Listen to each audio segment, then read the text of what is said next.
Live on Facebook and on YouTube. Many thanks to MTN Nigeria for supporting us on this show.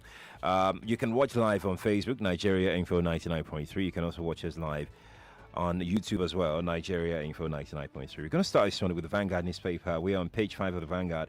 Agitators for secession can't bully Buhari, the presidency. To get a clear understanding of this issue for anyone, you have to take your emotions out of the equation, which is very, very difficult.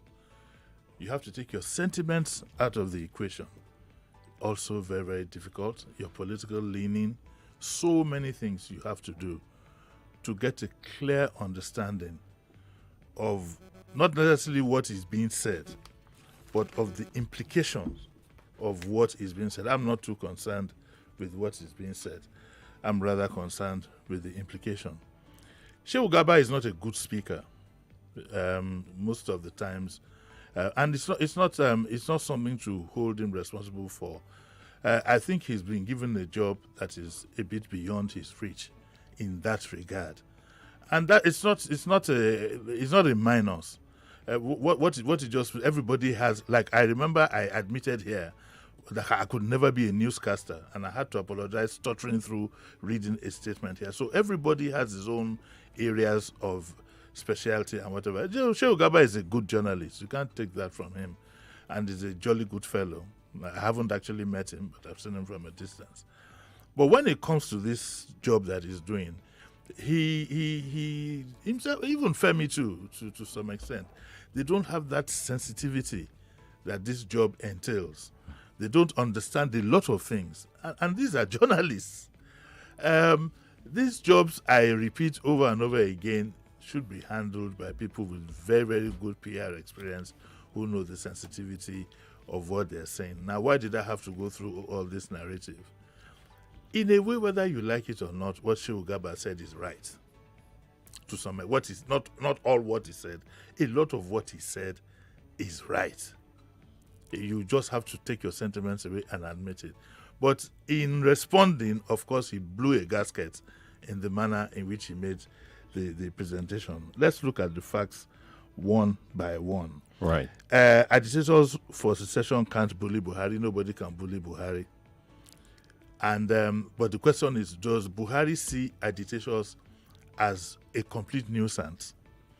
Going by the history of agitation for secession or whatever in this country, Shehu Garba is slightly right when he says that a lot of them are looking for money, but not all. But we have seen that in the past. Indeed, so a lot of these current agitations towards 2023 will now lean towards a candidate, and they'll be selling us a bookie that, we have decided to follow so and so candidate because he has followed A, B, C, D.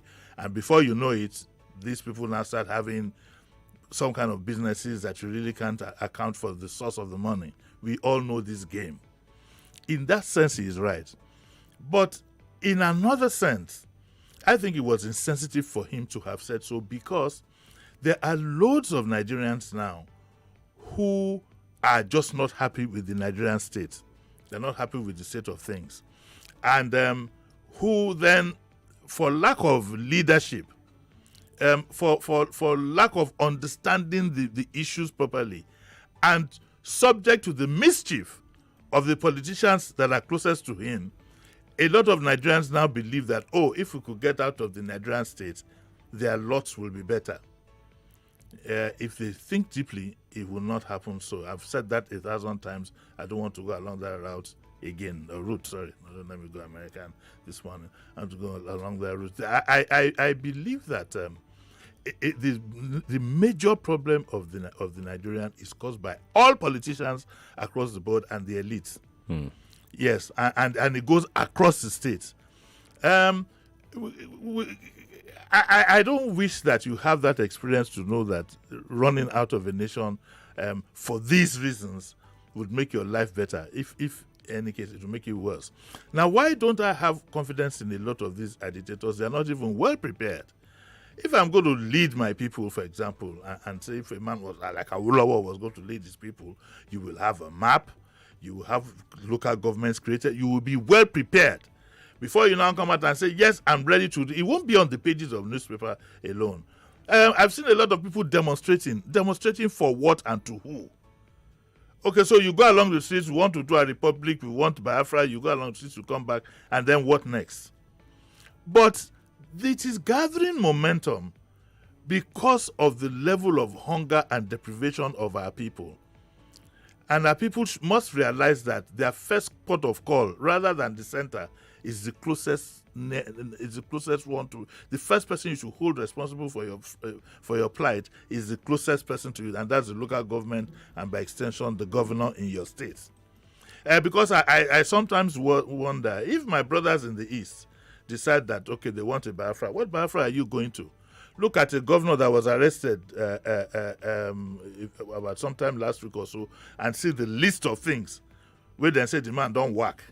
So what kind of development are you going to meet on ground? What makes you think that your life will be better under that kind of dispensation? But that's subject to debate.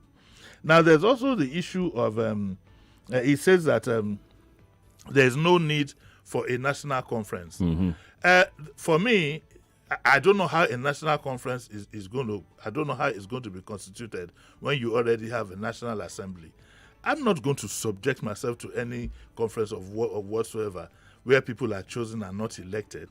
Life doesn't work like that. And people must know that to change things around is going to be a process. It's not going to be an event. And that is why we have been happy. I've been at this for quite a while. That take more than a passing interest in the man that represents you at the National Assembly. Mm. You can't just sit back during elections and play draft and watch Go TV and whatever. So but and then think that the man that you didn't take part in electing him is going to do. No, we must start from. So we must be process driven. How can you, on the one hand, have elected people? Simply means these are the people that the majority elected to do things on their behalf. But because of our own complacency, because of the way we've behaved, we now have a National Assembly that we don't trust, but that's what we did it. That's the result we get. And we have just another 2 years to correct that wrong. I am sorry, that's what it is. Don't blame any other person but yourself. During elections that you're supposed, once they start giving you little empowerment, Guguru and Ekpa and all these things, you vote for them, and then on the other hand, you now say, we want to have a national. Who are the people who are going to represent you at national conference? How much better would they be than those in national? So you have a constitutional problem there, and I think it's going to be very, very difficult for a government that has been duly elected, no matter how bad they are, to submit to a national conference is going to be very, very tough. Very, very tough. If that's the will of the people, how tough can it get? If it's the will of the people, it still goes back to what I'm saying. You go to your representative. That's what Garba Shehu said. Yes. You have people at the National Assembly. Go to them. Look, we must be process-driven. We must be. Go and hold the member of your House of Assembly. Go and hold him. I don't mean by the jugular. I'm not making a hold him, but just hold him and tell him this is what we want. This is our agenda. You can't. You see, we must be process driven. Things are not done in such a casual manner than even the agitators, And of course, part of the problem is that a lot of the agitators are not serious, and therefore cannot profile what I would call a very serious solution to. Why don't some of these agitators contest election in their areas? Well, Garba Shehu said so. That's what he said. That's what he said. And it wasn't for him to say, unfortunately, but that's the truth. That's what I said. And it calls for agitation for separation never this loud in previous administrations. Yes, Garba Shehu, it was never this loud because Nigerians have never suffered like this. We have never. It has never been this bad. I don't know who Garba Shehu will hold responsible for the current state of things, but on the economic front, political front, nepotism, name it. We've never had it this bad. We've never had a government that has been so insensitive. We've never had a leader that shuns us and will not talk to us. So that is the reason. I agree with him that it says that never this loud in previous administrations, because we are in a very dire situation. And in any case, there's a worldwide recession, there's COVID. If you combine all these things, I wish the government would have a better understanding of these things rather than see most Nigerians as a nuisance. I wish that would happen. Then it says that And it says, nevertheless, PFN tells presidency, secessionist groups only asking Buhari to change his way of governance. He has to change his way of governance, but I don't think he will change. So what do we do? I don't know, even if we started the process now to unseat him, which is legitimate, is legal. We can impeach a president if you don't want him. Yes, the people can. Maybe we should test the process and see whether it's majority of the people. Maybe you need to see, we must be process driven. It's not phoning in, to radio stations and howling for 1 minute. That's going to. You need to get involved. You either get involved or you just stay cool and let other people do the job for you. But it is going to be it says it's a long way to freedom. We are going through a second slavery, and for us to get out of it, it must be process driven, and it's not by sentiment. You can have all the sentiments in the world, but when it comes to constitutional matters, the constitution takes a upper hand. And then finally, Ohanese tells the presidency to change tactics. I think it's a bit late in the day. This is what I suggest. Let's see how we can manage this government. But in 2023, there will no longer be an excuse. You will no longer be able to say that, the House of Reps person that we have there is not representing me. No, it's representing the majority of the people who came out to vote. So you can't on the one hand be sleeping on day of election, have complete apathy to the political process and think that by magic somebody out there would now handpick 1 or 2 or 3 other people. On what basis? On what basis? And somebody will probably tell me, it was done for this. The political situation 10, 20 years ago is different now. Quite different. More so because of the social media. So you need to be very, very careful that you follow all the constitutional lines. So I'll let that. So that's my reaction for now. Unfortunately, he told us some home truths. He didn't say it well. Some things he shouldn't have said. But for a man who had said one time that you had to fumigate the president's office because there were rats there, I will forgive him. That is not nice.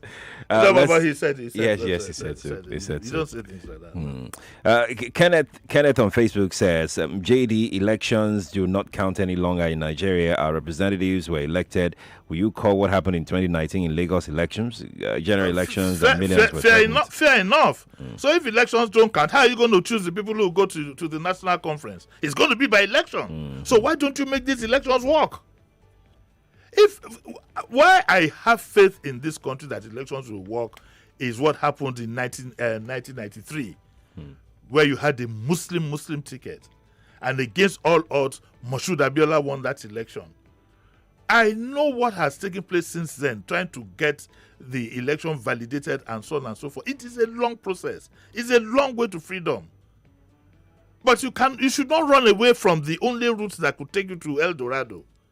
You can't do anything outside the Constitution. Even if you want to discard the Constitution, you need the Constitution to discard the Constitution too. Because anything you're going to do, you still have to go to the National Assembly. That's right. So let's stop burning the little energy. Food is hard to come by now. We've gone from 111 now to eating every other day. That's why you can see I'm. You are what? You are what? You.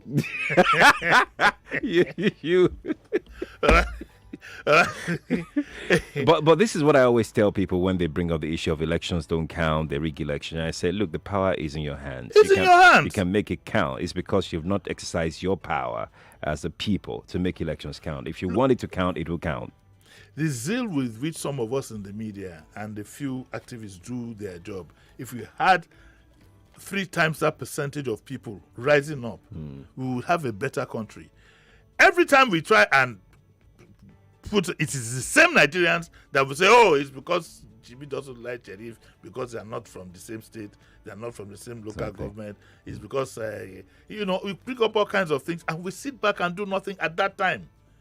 For us to get out of this, we need to get up. We need to get up from our seats and everybody get involved.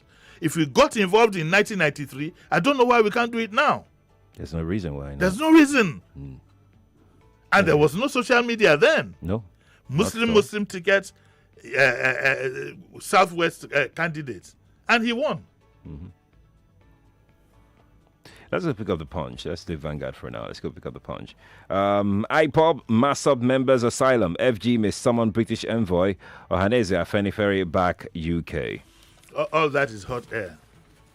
You can't stop a country from granting asylum. What you can do though, you can retaliate, you can do all kinds of things. The federal government should tidy up his act. It's not just IPOB and Massab members that want to seek asylum. By the way, when I was growing up, I don't know whether the asylum used to be like a psychiatric hospital, one lost asylum. I don't know. But that's just a joke aside. But there are loads of people who are ready to leave this country at the touch of a button. Right. The federal government should go back to the drawing board and do the needful.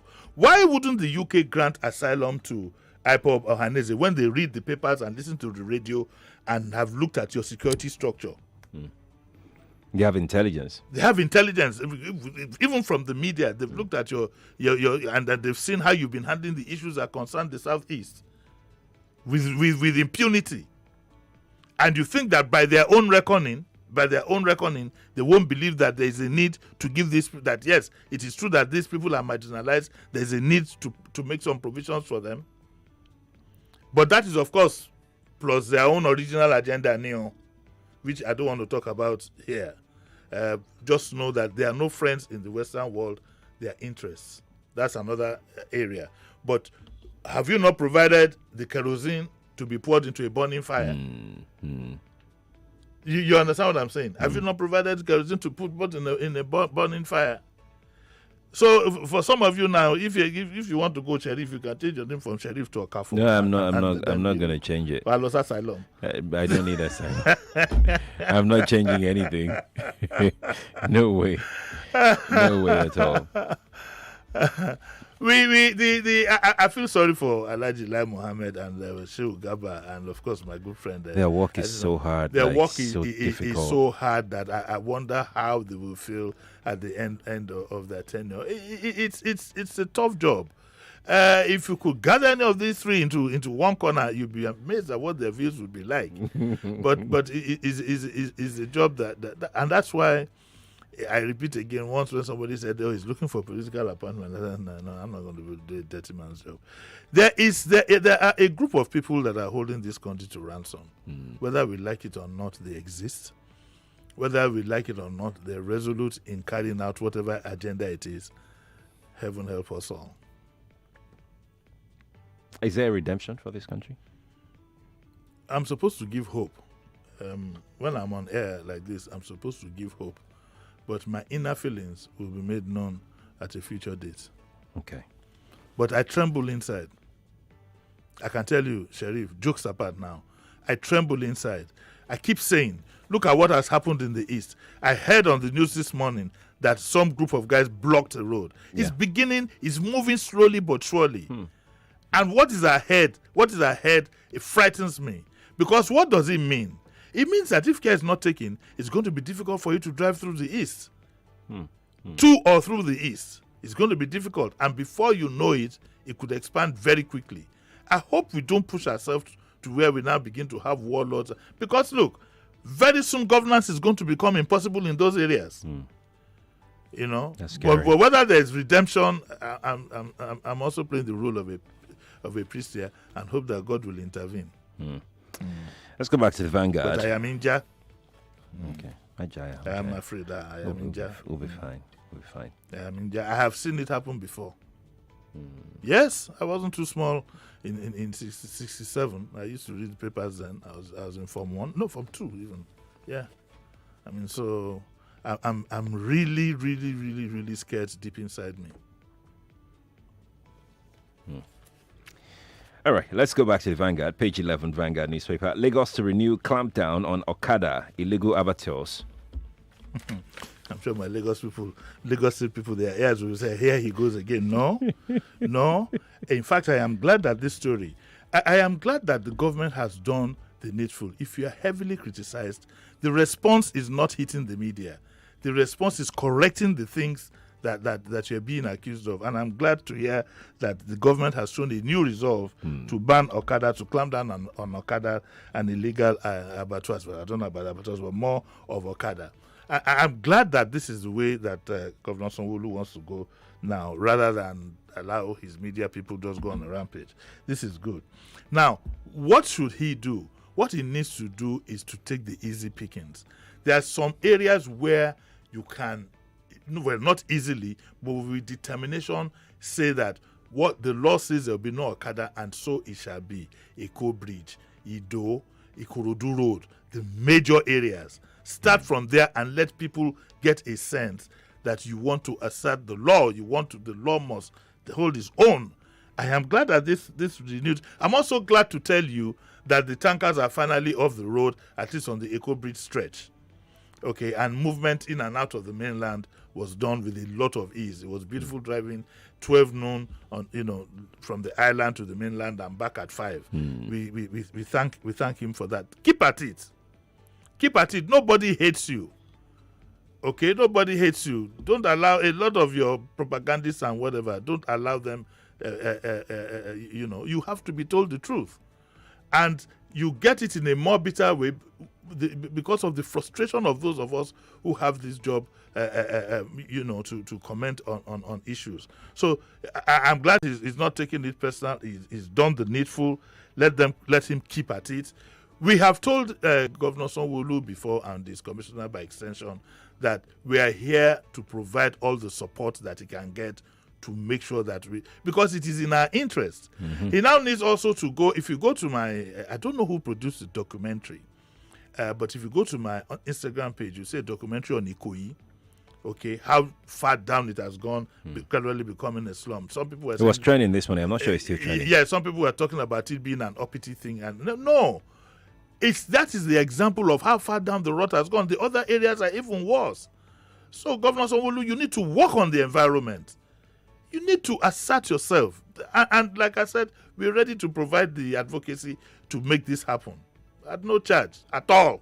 No charge? Free. No charge? Not even lunch. Yeah, collect.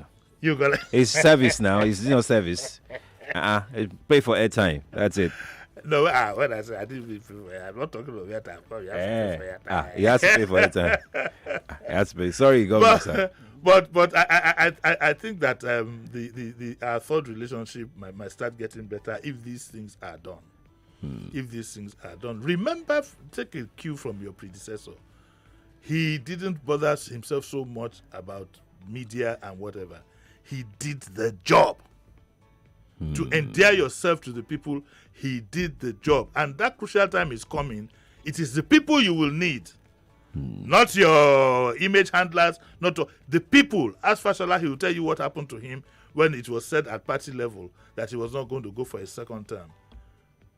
With that being called upon, people like us, so many people stood up to say no. And that's what you're going to need if you really want. Forget those who are harassing you and saying that you might not go for a second time if you don't do their bidding. They don't own the state. We do. That's right. I'm a shareholder in this state. I know. Baba. Twale. I don't know. What? You don't want to collect Twale? I don't want Twale. No, I find it objectionable. Talking seriously now, that a lot of elites, instead of setting an example for the younger ones, now go all the way down the ladder and go beyond even the younger ones to the streets to pick up habits. I'm still sad about the video I said I saw on the Royal Fund and so on. I'm still sad at all these things because cumulatively, it's going to affect us as a society. Cumulatively, the signs are not good, but we shall see what will happen. We shall see. What's coming up at 9? What is today? Diabumi. But you are fasting. You can't listen to Diabu. Okay. What does that mean? No, by that time you should be saying your prayers and reading. Okay. All right. If you say so. Lagos, Nigeria. Diabumi is next at 9 o'clock. Jimmy, thank you so much for coming. God bless you, Sherry. Thank you, Lagos. Thank you, MTN. We'll take a break right now. The news is next at the top of the hour. When we're done with the news at 8, we'll continue with our conversation on the statement made by Garba Shehu. We started that one. at 5 this morning. We'll continue at 8. Stay here. You know that feeling when you keep downloading and streaming interesting videos, but your mind keeps whispering, continue, your pockets go here. 99.3 Nigeria Info. We are more than just radio. Subscribe to our YouTube channel at Nigeria Info FM. Check us out on Facebook at Nigeria Info 99.3. Follow us on Twitter at Nigeria Info FM and on Instagram at Nigeria Info FM Lagos for live updates as it happens. 99.3 Nigeria Info. Let's